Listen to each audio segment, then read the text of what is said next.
Well, if you think about it, most of our thoughts and feelings come from our past experiences. We said in the last episode that our brain is an artifact. It's a record of all the things we've learned and experienced. Our brain is a reflection of our external environment. And every time we have a new experience, those experiences stamp networks of neurons into place. The end product of that experience is called an emotion. So if you look at how you think and how you feel, for the most part it comes from our memories. So if you take a series of thoughts that are connected to a series of feelings, you have a thought that's connected to a feeling, and a thought connected to a feeling, a thought that's connected to a feeling, that's called an attitude. So if you have a series of good thoughts that are connected to a series of good feelings, you say, hey, you need to hang out with me today, I have a pretty good attitude. But if you have a series of negative thoughts that are connected to some bad feelings, you say you have a pretty bad attitude today. So how you think and how you feel creates a state of being. So attitudes are shortened states of being. Does that make sense? Mm-hmm. So if you take an attitude, an attitude, and an attitude, and you string attitudes together, mm-hmm. that creates a belief. Now, a belief is just a thought you keep thinking over and over again until you hardwire it in your brain. Mm-hmm. And beliefs are created from past experiences, so the very boundaries of our beliefs are how we feel. So when our beliefs are challenged, it usually doesn't feel right. Okay? If how you think and how you feel creates a state of being, and an attitude is a state of being, and you're chunking different attitudes together, then a belief is an extended state of being. Does that make sense? So if you keep thinking and feeling and feeling and thinking, as we said in the last show, you condition the body to become the subconscious mind. The body becomes the mind. Mm-hmm. So most beliefs are subconscious states of being. We don't even know that we have beliefs about God, about money, about relationships, about love, about freedom, because they're programmed subconsciously. So then if you string a belief, and a belief together, that creates a perception. And our perceptions have everything to do with the choices we make, the things we create in our life, the behaviors that we demonstrate, and even the relationships that we have. So thoughts and feelings create attitudes, attitudes create beliefs, and beliefs create perceptions. So then if a series of beliefs creates perceptions, then most people are perceiving their life through the lens of the past, and they will only look for the familiar, which means there's a good possibility that they're editing out most of reality. Yes. So it's interesting because most people's beliefs are subconscious states of being, and they only become conscious of those beliefs when they're initiated in their life or challenged in their life, and then they have to reconstruct the belief, which means in order to change a belief or perception about yourself and your life, you have to change how you think and feel. You have to change your state of being. The same mechanisms that take place in Pavlovian conditioning is the same mechanisms that are the same mechanisms that are taking place here. In other words, when you give a dog a delicious meal and you ring a bell, in time, in the anticipation or the expectation of that event begins to produce the body physiologically preparing itself for the event. So when you do it in advertising, you're appealing to people's lack. You're appealing to a certain lack that they have, but then they begin to associate some icon, some idea, like for the example, women's freedom, a perfect icon combined with strong signals, sensory signals, like the color green.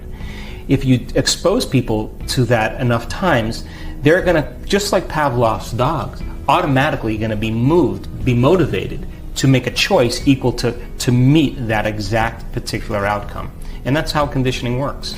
Again, when I wrote You Are the Placebo, there was a whole element that was happening to me behind the scenes of my awareness. I started becoming so conscious of so much programming. I don't spend a lot of time watching syndicated television, but if I'm in a hotel and sometimes I turn it on to watch the news, I find myself responding to TV ads by yelling at the television like, no way, no way am I going to believe that. Yeah. So if you believe that bugs are going to come out at a certain time of year and those exact bugs are going to give you the flu and you need a flu shot to counteract those particular bacteria, then you better take that flu shot. But the majority of those people who get the flu shot get the flu anyway because that's where their attention is. I personally don't believe in germs.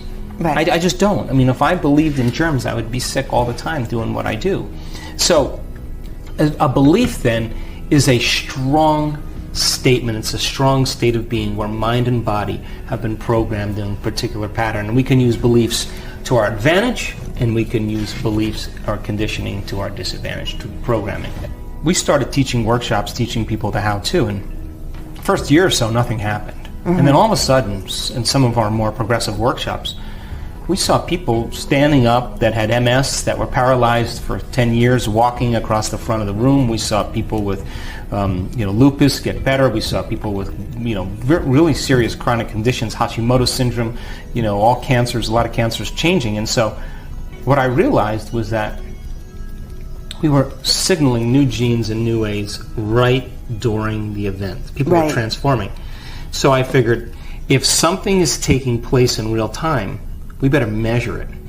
So then I brought together a team of researchers, neuroscientists and technicians, and to measure the effects. And so the reason I wanted to do that was to demystify it. We started teaching these events called information to transformation. You give people information, they learn information, they make new connections in their brain. If they can repeat that information, then they're neurologically wiring networks in there because they're building a model. If you give them some instruction to get their behaviors to match their intention, and they can apply that information that they've installed the circuits in their brain, they should have some type of change or transformation. But if I can measure that transformation in real time, then that's more information for me to teach transformation the next time, and we can close the gap between knowledge and experience. And so I am humbled, when I say humbled, and at the same time so enthusiastic that common people are doing the uncommon. And I have been moved to tears in observing some of these changes. And I love the idea that you don't have to be a Buddhist monk, or you don't have to have 40,000 hours of meditation, or you don't have to be an academic or a researcher, or you don't have to be a nun or a priest, that you can be a common person, and this is a skill. And once you understand how it all works, you can get better at doing it. And I now know, after all the research that I've done, is that you and I are absolutely at our best when we get out of the way. And that you will never change the brain with the brain. You will never change the ego with the ego. The program will never change the program. The personality will never change the personality. Matter will never change matter. Only when you and I become pure consciousness. In other words, if you're going to heal by thought alone, you have to become thought alone. And you and I have all the biological and neurological machinery to do this. When we live by the hormones of stress, as we said in the last show, the majority of our attention and our awareness, it's on our bodies, and it's on time. The body, the environment, and time. And when we put all our attention on the body, the environment, and time, then we're slaves to our body, the environment, and time. Here's the problem. When it comes time to change or affect reality, we're matter trying to change matter.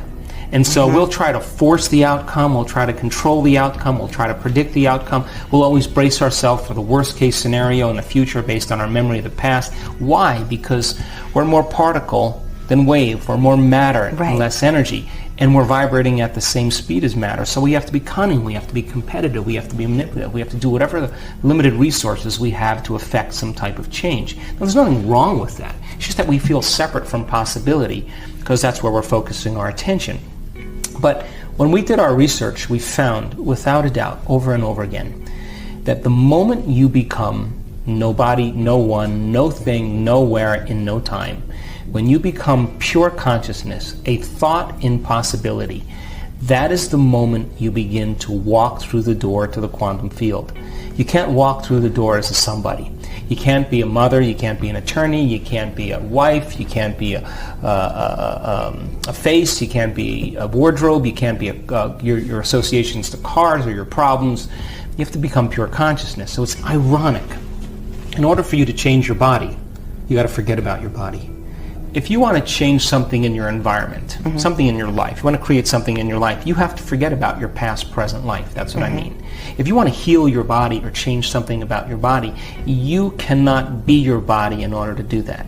If you want to create some new future time, you have to forget about predicting the future time based on the past memory or linear time. So when I say that we have to become nobody, And what I mean by that is that we have to detach from our association to the body. We have to detach from our association to things and people in our environment that reaffirm our identity, and we have to transcend time. So only when we do that, if we're going to heal by thought alone to become thought alone, that's the moment we are in the unknown. When you are taking your attention off the known, off the particle, and putting it on the unknown, you're putting it on the 99.9. On the field of potential. You are in that field. Now you're ready to carve out a new reality. So, second point is that absolutely we've been conditioned. This is so unfortunate that so many people think that beauty has to look a certain way, like an anemic, emaciated, underweight, battered person that looks very unhappy. And don't you know that you will never arrive there? And so people have an image in their mind of how they should look, and they will never arrive at that, but that will keep them consuming, because the lack that they feel in the ideal that they're trying to reach will never be fulfilled, so they'll keep consuming because they believe that change happens outside of them. You know, true change happens from within, and when we begin to remove some of those layers and masks that block the flow of the divine in us, when we start overcoming ourselves in certain ways, the intelligence that's giving us life begins to come out of us. That's when we start to feel joyful. We're happy for no reason because it's happening from within.